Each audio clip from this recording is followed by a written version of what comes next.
오늘 읽어드린 우리 룻기서 2장 17절로 23절의 말씀의 내용을 우리 상고하며 은혜를 받는데 다 같이 따라합시다. 축복의 삶.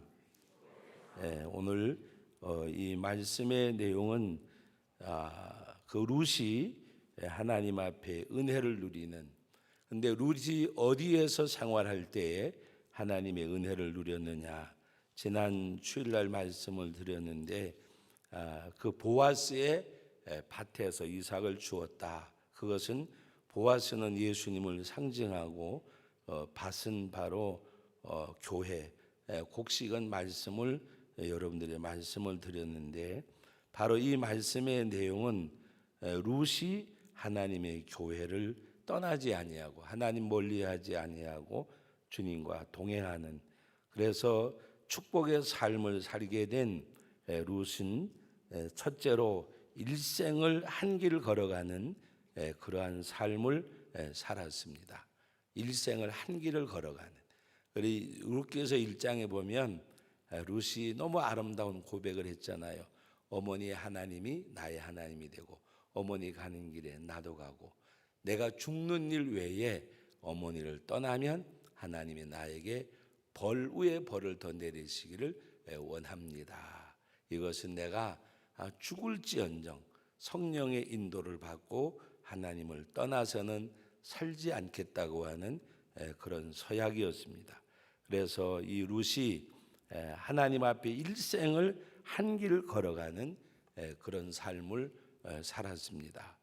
우리가 바울과는 비교할 바가 없지만 바울이 주님 앞에 그 걸어간 그 길이 오직 복음을 위한 사명의 길, 그것이 무엇을 말씀하는가 하면 예루살렘에 올라가면 결박을 당하고 옥에 갇히고 마지막에는 죽임을 당할 것을 그 환상을 통해서, 예를 통해서, 다른 사람을 통해서 보여주셨고 말씀을 듣게 하셨고 그 길을 막아서기도 했습니다. 그런데 이 사도 바울은 내가 주께 받은 사명, 이 복음을 전하는 일에 있어서는 막히는 일이 있고 환난이 와도 마지막에 죽는다고 할지라도 내 생명조차 조금도 아끼지 아니한다. 아까운 것으로 여기지 아니한다. 내가 주께 받은 사명, 이 복음을 전함에 있어서는 내 생명조차도 조금도 귀한 것으로 여기지 아니한다. 생명이 귀하지 않은 사람이 누가 있겠어요? 그러나 내가 주께 받은 사명, 이 복음을 전하는 일. 그래서 이것을 어떻게 보면 복음 전하는 것과 내 생명을 비교해 볼 때, 내 생명은 복음 전하는 일에 내가 죽는다고 할지라도 조금도 귀한 것으로 여기지 아니한다. 내 목숨을 바치고 그리고 내가 목숨을 빼앗긴다고 할지라도 복음 전하는 것이, 한번 따라합시다. 내 생명의 가치보다, 자기 생명의 가치보다 더 중하게 여겼어요. 이 룻이 자기 나오미 시어머니를 따라가는 그 길을 어머니의 하나님이 나의 하나님이 되고 내가 죽는 일 외에라고 고백을 했습니다. 그러므로 오늘 저와 여러분들도 일평생 동안 우리가 주님을 따라가는 그런 성도들, 그리고 오늘 말씀의 내용을 보면 첫째는 일생을 한 길 걸어가는 것이고, 두 번째는 따라합시다. 남겨서 봉사하는 것이다. 남겨서. 여러분 오늘 그 2장 말씀에 있습니다. 18절 다 같이 한번 읽어봅니다. 그것을 가지고 성읍에 들어가서 시어머니에게 그 주운 것을 보이고 그가 배불리 먹고 남긴 것을 내 시어머니께 드리며, 남긴 것, 남은 것 가지고 한 거 아니에요. 미리 내가 먹기 전에 남겨놓은 것, 남긴 것. 여러분 우리가 하나님 앞에 헌금을 드릴 때에도 미리 준비한 예물이 하나님이 받으실 만하다고 말씀을 하셨어요. 하나님 앞에 성별되고 미리 준비한 것. 우리가 한번 말씀을 찾아보겠습니다. 오늘도 여러분들이 맥주 감사주의를 지켰는데 고린도후서 여러분 9장 말씀을 한번 다 같이 찾아보십시다. 고린도후서 9장 말씀입니다. 9장 말씀 가운데 우리 5절 말씀 같이 읽어봅니다. 그러므로 내가 이 형제들로 먼저 너희가 전에 약속한 연보를 미리 준비하게 하도록 권면하는 것이 필요한 줄 생각하였나니 이렇게 준비하여야 참 연보답고 억지가 아니니라. 이것이 곧 적게 심는 자는 적게 거두고 많이 심는 자는 많이 거둔다 하는 말이로다. 그리고 7절 말씀 같이 읽어봅니다.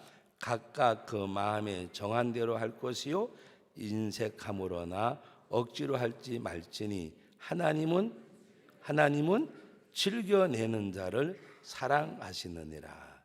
그래서 오늘 5절에 보면 준비하여야 참 연보답고, 오늘 7절 말씀에 하나님은 즐겨내는 자를 사랑하신다고 말씀을 하셨고, 6절 말씀에 적게 심는 자에는 적게 거두고 많이 심는 자에는 많이 거둔다는 말이로다. 그러므로 여러분 하나님 앞에 드리는 것은 여러분 그냥 드리는 것이 아니라 다 같이 따라합시다. 심는 것. 심는 것은요 무엇을 말씀해요? 거둘 때가 있는 걸 말씀해요. 심는 것. 하나님 앞에 내가 건강을 심으면, 재능을 심으면, 심는 건 거두는 거잖아요. 심는 거는 거두는 거. 우리 지금 비전센터 그 옆에 조그마한 도라지를 심고 남은 여백에다가 정말 몇 폭이 안 되는 거를 심었는데 요새 도마도가 얼마나 잘 달리는지. 뭐 이렇게 시중에서 사서 먹는 것보다가 좀 작지만 밭에서 익은 거를 따 먹으면 너무 맛있더라고요. 여러분 한 세 폭인가 네 폭 얼마 안 되는 거 심어놨는데 많이 열리잖아요. 심는다고 하는 것은 거두는 거예요. 거두는 거. 그러므로 심는 것은 내게 도로 돌아와요. 심는 것은 돌아와요. 그래서 여러분들이 건강을 심으면, 재능을 심으면 하여튼 심는 거예요. 심는 거. 믿습니까? 다 같이 따라합시다. 하나님 앞에서 행하는 것은 100% 심는 거다. 어느 것 하나 드림이 아니에요. 심는 거예요. 심는 거. 우리는 우리 생각엔 드린다고 생각을 해요. 하나님 앞에 심는 거예요. 그리고 썩어질 것을 썩지 않은 것으로 옮겨 놓는 거예요. 옮겨 놓는 거. 너무 신기한 거잖아요. 너무 감사한 거잖아요. 이거를 모르는 사람은 몰라서 못하잖아요. 알고도 못하면 기회를 놓치는 거잖아요. 심는 거. 하나님 앞에 영원히 누리게 되어지는 거. 그래서 이것은 심는 거예요. 그래서 100배, 60배, 30배 하나님이 결실을 얻게 하는 거. 적은 거지만. 근데 우리가 자꾸 요사이 어떤 걸로 따지는가 하면 계산으로 따져요. 뭐 씨값이 얼마, 인건비 따지면 얼마. 그러면서 흔히 하는 얘기가 사서 먹는 게 편하다고 생각을 해요. 근데 정말 우리가 심는 사람이 없으면 어디 가서 사서 먹겠어요? 어디 가서 사서 먹겠어요? 그런데 또 신기한 건요, 사서 먹는 게 좋다 그러면 사러 가면 깎지 말아야 돼. 그걸 그대로 생각하면 아이고 이거 심리라고 얼마나 고생했을까. 얼마 전에 어디 이렇게 다녀오는데 집사람이 파프리카를 이 봉지에다가 한 개 여러 개를 막 들고 왔어요. 그러면서 하는 얘기가 저보고 몇 번이나 이거 2,000원.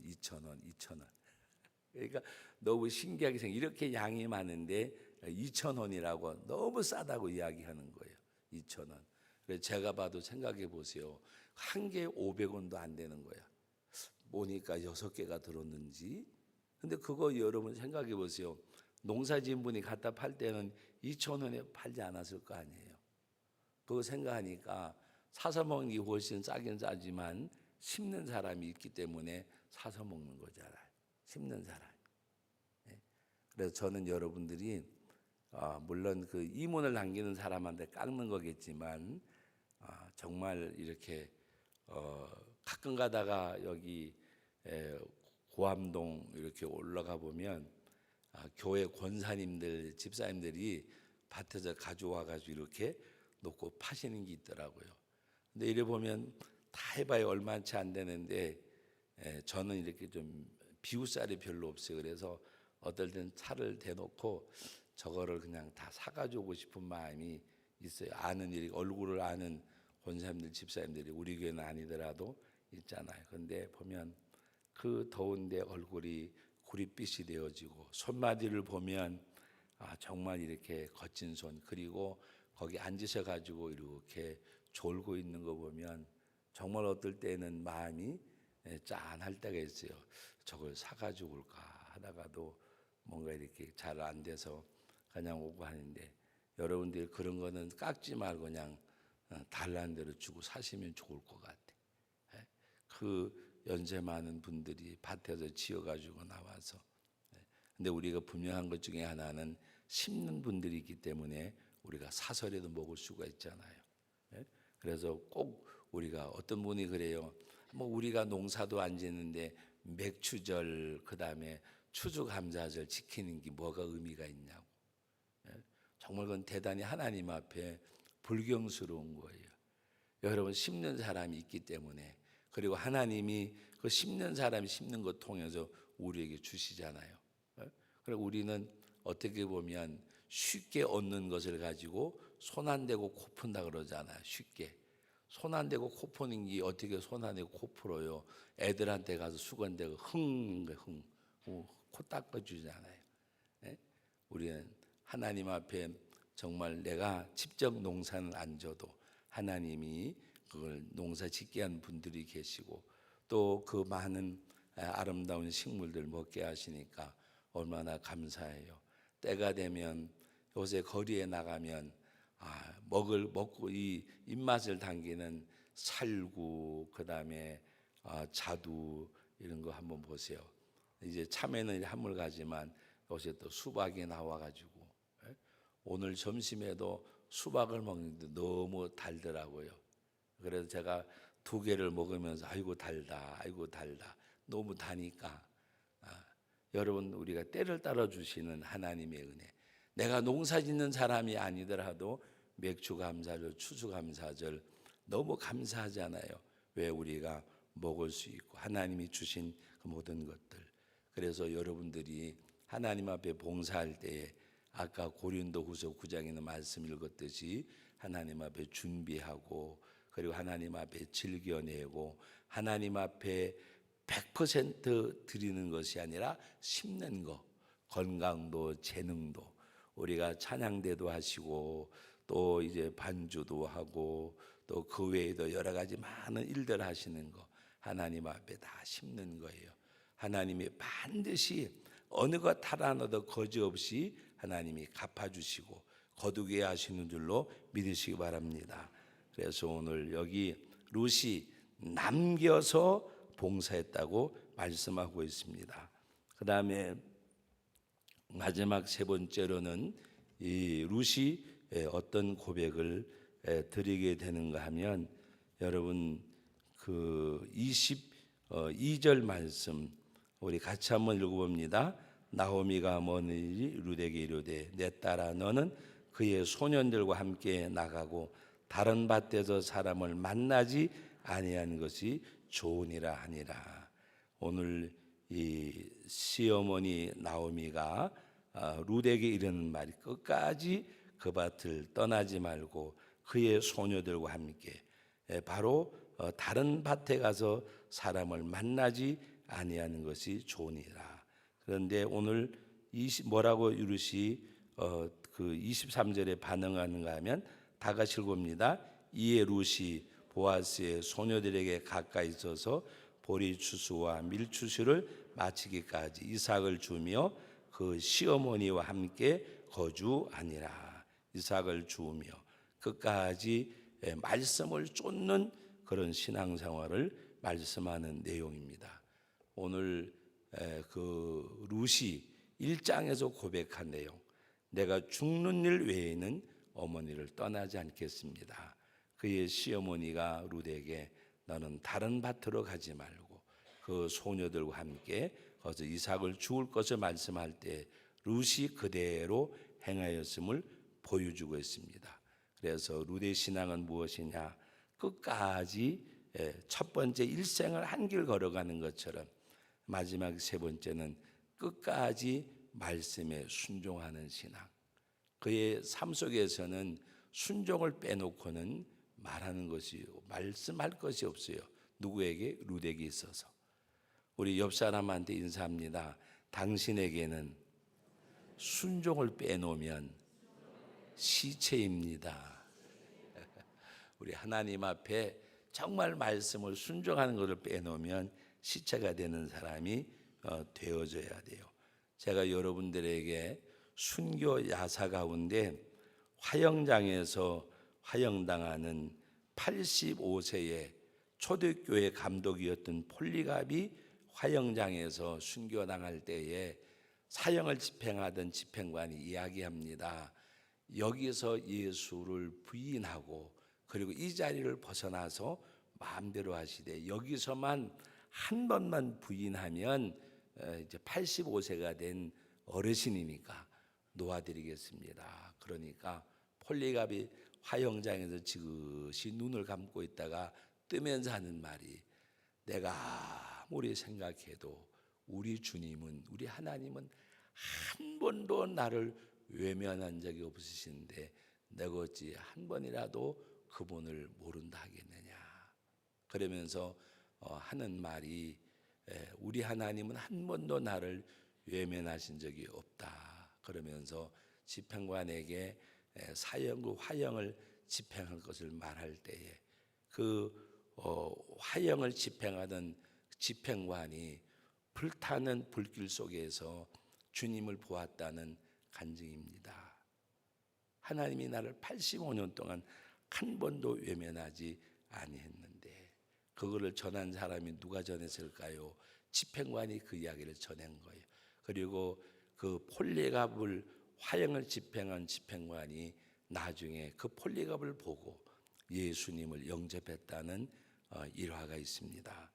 또 한 가지 야사는 5분만 참아라고 하는 제목의 글인데, 엄마가 아이를 등에 업고 화영장에 이제 집행을 받게 되어졌는데 집행관이 하는 말이, 당신은 나이가 이제 먹어서 간다고 하지만 등에 업힌 아이가 무슨 죄가 있느냐고, 아이를 위해서라도 여기서 한 번만 주님 부인하고 나가면 살려주겠노라고. 그때 그 엄마가 하는 말이, 아닙니다. 우리에게는, 제가 지금 우리 여기 교육관 건물 뒤쪽에다가 예수님을 믿으세요, 생명을 얻습니다. 인생이 지금이 다가 아닙니다. 그 밑에 구절을 무엇을 보고 썼는가 하면 이 내용을 제가 늘 기억하고 살기 때문에 그 내용을 썼어요. 인생 지금이 다가 아닙니다. 지금이 다가 아닙니다. 누가 보든지 한번 느낄 수 있도록. 그런데 여인이 아이를 얻고 화영장에서 집행관에게 이야기합니다. 인생이 이 세상이 다가 아닙니다. 우리는 5분만 참으면 됩니다. 그러면서 화형을 당하는 가운데 등에 아이가 연기에 불길에 울고 있는데 5분만 참아라, 5분만 참아라. 그 이야기도 화형을 집행했던 집행관이 그 이야기를 전해서 순교 야사에 기록된 내용입니다. 사랑하는 성도 여러분, 가끔 가다가 교회 어떤 일을 행할 때에 목회자들이 여러분들에게 때로 헌금을 요청할 때도 있고, 헌금해서 우리가 하나님의 교회를 하자고 할 때에 우리는 때로는 그것이 피로감으로 다가올 때가 없지 않아 있어요. 그러나 사랑하는 성도 여러분, 저는 그렇게 생각해요. 피로감을 느끼더라도 정말 하나님의 복음, 하나님의 나라, 하나님의 교회, 하나님의 일을 위해서, 여러분, 제가 한번 물어볼게요. 자녀들의 뒷바라지를 하는 가운데 힘들지만 그것이 피로감으로 다가온다고 하면 어떻게 그것을 부모가 감당할 수가 있겠어요? 아니잖아요. 아니잖아요. 그건 아니잖아요. 뭔가 자녀를 지금은 그래도 이 뭐가 시대가 좋아서 어머니들이 이제 집을 얻어놓으면 가가지고 세간살이를 다 들여놓잖아요. 그런데 제가 어렸을 때 우리 형님들이 또 우리 친척 누님들이 시집 갈 때 보면 제가 딱 두 번을 본 것 같아요. 아주 어렸을 때 한 번 본 것은 소 달구지에다가 이농, 그때 이농이라 이농 이불 하고 맨날 이농, 그것도 크지도 않아요. 제 키보다 조금 작은 것 같아. 그 이농 여기 거울 달리고 뭐 이렇게 해가지고 이농 두 짝을 어디다가 그 달구지에다가 싣고 그 다음에 살림 몇 가지 해가 싣고 가는 거 본 적이 있고, 또 자그마한 트럭을 오면 거기다가 또 살림살이 실어서 가져가기도 하고, 요새야 전화 한 통화하면 뭐 냉장고 세탁기가 다 와서 설치해주고 하지만 그때 냉장고 세탁기가 어디 있어요? 그렇게 달구지에다가 트럭에다 싣고 가는 걸 봤어요. 여러분, 하나님 앞에 그것을 보내는 부모의 마음은, 엄마의 마음은 많이 해주지 못해서 아이고 저걸 살림살이라고 어떻게 하면 좋지, 어떻게 하면 좋지. 보릿고개를 넘던 가난한 시절에 어머니들은 해주지 못해서 너무 마음 아파했던 그런 모습들을 본 적이 있어요. 우리 하나님 앞에 예수 믿을 때에 부담감 없이 신앙생활을 하려고 하지 말고 우리는 부담이 돼야 돼요. 그 부담이 뭐냐? 다 같이 따라합시다. 거룩한 부담. 말 참 잘 만든다. 부담이 무슨 거룩한 부담이 있냐 할지 모르지만 거룩한 부담을 갖고 살아야 돼요. 갖고 살아야. 바울 사도는 일생 동안 하나님 앞에 거룩한 부담이 그의 삶을 이끌었어요. 어떻게 고백을 했어요? 바울이 내 몸에서 그리스도 예수가 존귀케 되기를 원하노라. 내 몸에서, 내 삶을 통해서 예수님이 존귀케 되기를 원한다. 그것이 그에게 거룩한 부담이었어요. 솔로몬을 성전을 짓던 다윗의 마음속에서도 내가 주께 받은 것으로 주께 드렸다고 고백하는 그 고백 가운데 그 이전에 뭐라고 고백을 해요? 나와 내 백성이 무엇이가 한때 손에 채워서 즐거이 드리게 하시나이까. 하나님 앞에 오늘 저와 여러분들도 우리는 이 땅에서 끝이에요. 이 세상 인생, 이 세상이 다가 아니잖아요. 하나님 앞에 오히려 더 이후에, 이 사후에 이 땅 말고 다음의 세계가 우리에게 영원한 세계임을 우리가 깨닫고 늘 언제나 거룩한 부담을 가지고 내 몸에서 그리스도 예수가 존귀케 되어지는 것을 깨닫고 일생을 한 길로 걸어간 루처럼, 남겨서 어머니를 복양한 루처럼 끝까지 말씀을 쫓아서 순종한 룻과 같은 그런 우리 신앙인이 되어져서 폴리갑처럼 아기를 옮은 엄마처럼 우리가 끝까지 믿음의 정조를 지키고 우리와 영원히 함께 하시는 그 하나님 바라보고 천국에 대한 소망이 우리들 삶 가운데 풍성한 가운데서 이 땅에 하나님의 나라, 그 나라를 바라보고 거룩한 부담 속에서 정말 주님 위에 살다가 주 앞에 갈 수 있는 저와 여러분들이 될 수 있기를 주님의 이름으로 축복합니다. 거룩하신 하나님 아버지, 은혜와 사랑을 감사드립니다. 오늘도 룻의 이 축복된 삶을 말씀을 통해서 나누었습니다. 아버지 하나님 앞에 일생을 한 길 걸어가는 룻과 같이 아버지 하나님 이삭을 줍지만은 남겨서 시어머니를 복양한 것 같이 끝까지 말씀을 쫓아간 룻의 생애처럼 85세의 화영장에서 한 줌의 죄로 죽임을 당하면서도 하나님은 한 번도 나를 모른다 하지 아니하셨음을 고백하고 등에 업은 아이를 향하여 5분만 참자. 영원한 주의 나라를 바라보는 그들처럼 우리들에게도 소망 중에 즐거워하게 하시고 하나님 앞에 믿음 안에 기쁨으로 행할 수 있는 우리의 삶이 되게 하여 주옵소서. 주님, 내일서부터 시작되는 특별 새벽기도 다음 세대를 위해서 기도합니다. 또 우리의 사랑하는 성도들 기도해야 될 제목이 있습니다. 기도해야 될 일들이 있습니다. 아버지 하나님, 일주일 동안 이제 하나님 앞에 이 새벽 기도에 승리하게 하시고 기도하는 가운데 정말 하나님이 역사하셨음을 경험하고 체험하고 증거하는 삶이 있는 우리 모든 성도들의 삶이 되게 하옵소서.